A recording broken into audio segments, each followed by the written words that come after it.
This is a demo of a couple of different ways you can integrate the Solo massage tool into a session with your clients.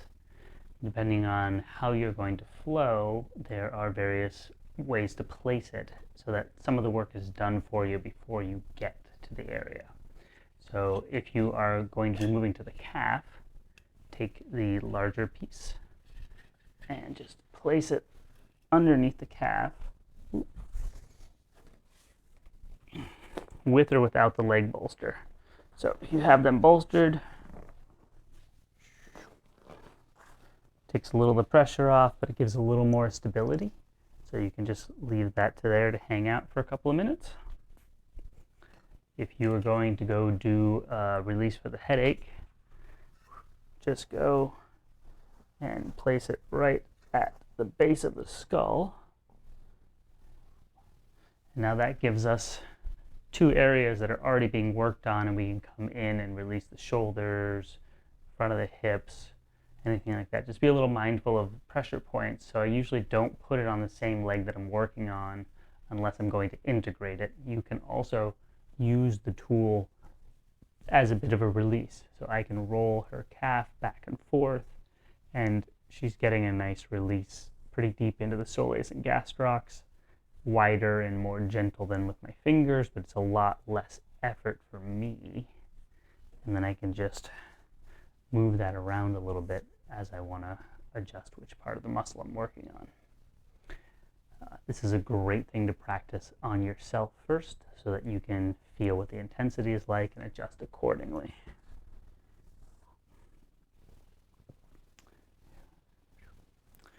So, we'll just leave that there.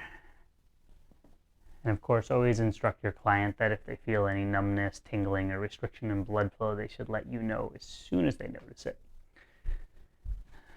So other places we can take this. So if the client's having low back issues, just have them roll up onto their side, place it underneath whatever area you're going to be going to.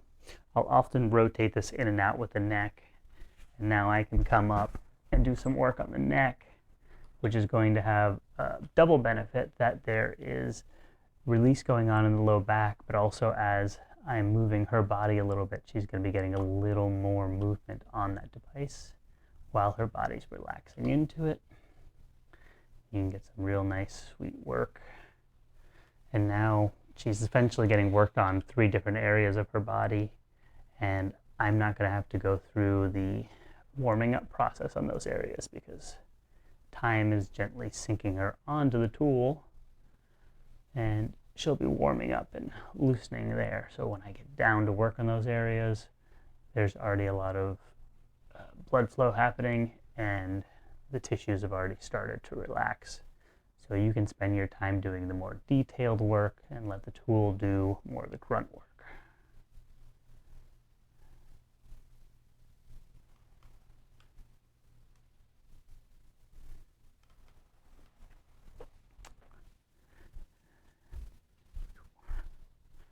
I'm going to swap this out to the other side.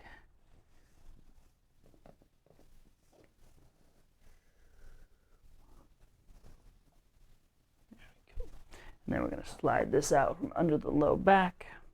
Now, if you're dealing with someone who has wrist issues, really easy way to integrate is to just use the tool down here and then gently begin to move their wrist and forearm, giving a nice pin and stretch into the muscles, but not having to squeeze with our fingers. You can use gentle pressure, just pushing down here. Doesn't require very much at all. It makes it really easy on our bodies and gets a nice deep effect for the client. And after a couple of rotations, just move it up a little bit and move back into the same procedure.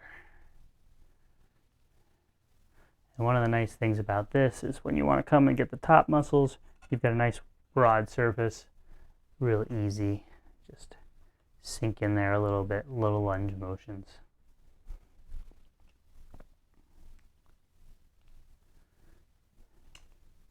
Great for golfer's elbow, tennis elbow. I use this a lot in my carpal tunnel protocol, as well as having my clients use this at home as part of their upkeep.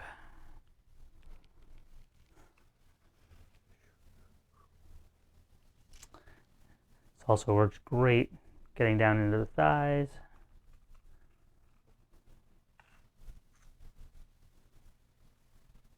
Again, remember, a little bit goes a long way with this. It really magnifies how much pressure you can put into and unlocks some other motions that we don't necessarily use.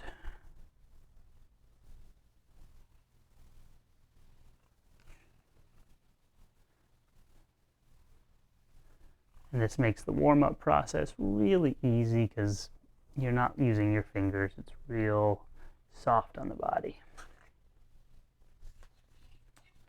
Another area of placement, if I know that I'm going to be getting into the shoulder blades, I'll just roll her up and find that trigger point with my fingers.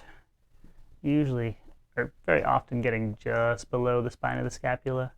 And then I'll have the other one roll out here.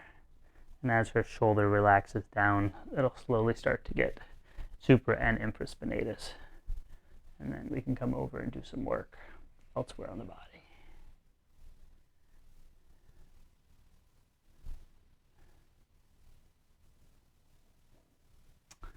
And we'll come back down here, grab this, and this one was actually recommended to me by a client.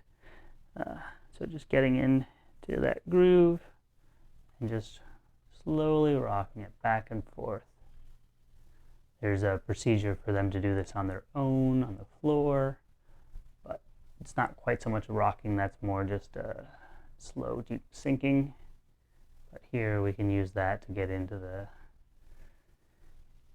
body here, nice and deep into the shoulder. And again, not taking any time or pressure on my fingers, really just some nice bone stacking, and you can get some really sweet release on the front of the shoulder while the other side's getting the back of the shoulder. And then swap those out.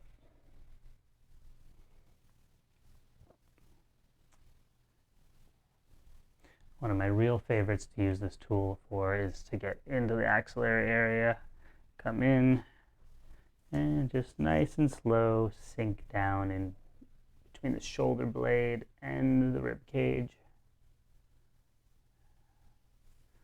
Real nice. Most people aren't used to getting work done in here, so you go nice and slow, and then just peel the shoulder blade back a little bit. Or pull the shoulder back a little bit, and that's going to open their shoulder blade a little bit further even. And then if you're a fan of having the client be active, you just have them take their arm, slide it straight up overhead, and that's going to get them a real nice release. And then bring that elbow back down to your side, and back up overhead. Again, real easy to facilitate this inside the session. And back up. And back to neutral. One of the things I really like about using the solo in a session is that it's giving the client ideas of how to use it at home as well. So this becomes part of their education process.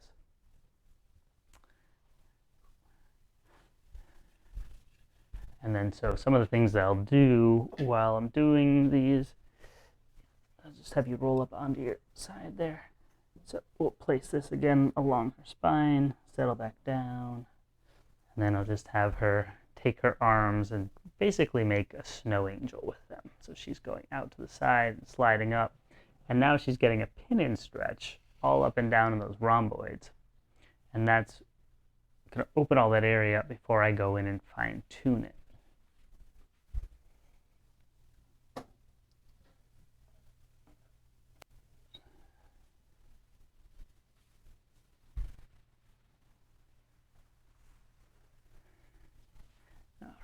And now we'll just slide that out. And we'll have you roll over onto your stomach.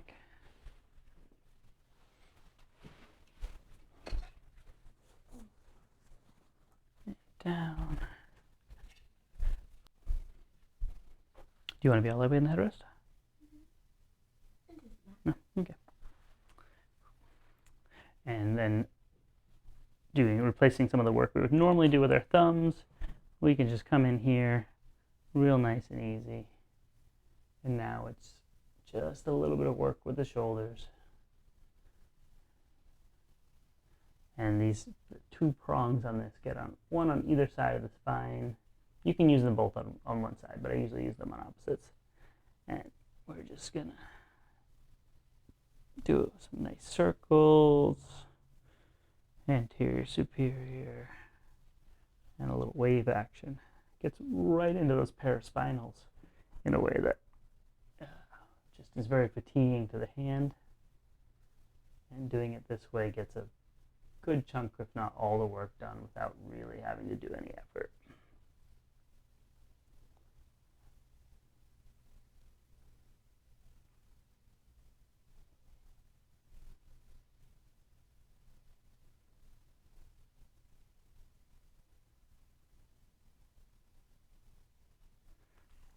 You can go all the way up the spine with that. Works great. Getting right off the piriformis.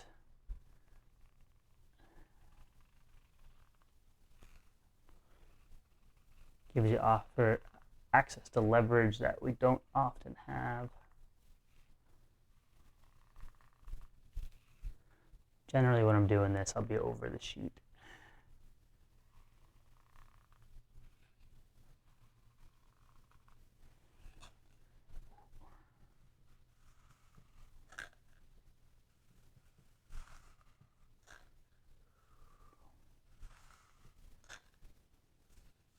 And then we'll just go into a little bit of a trigger point release.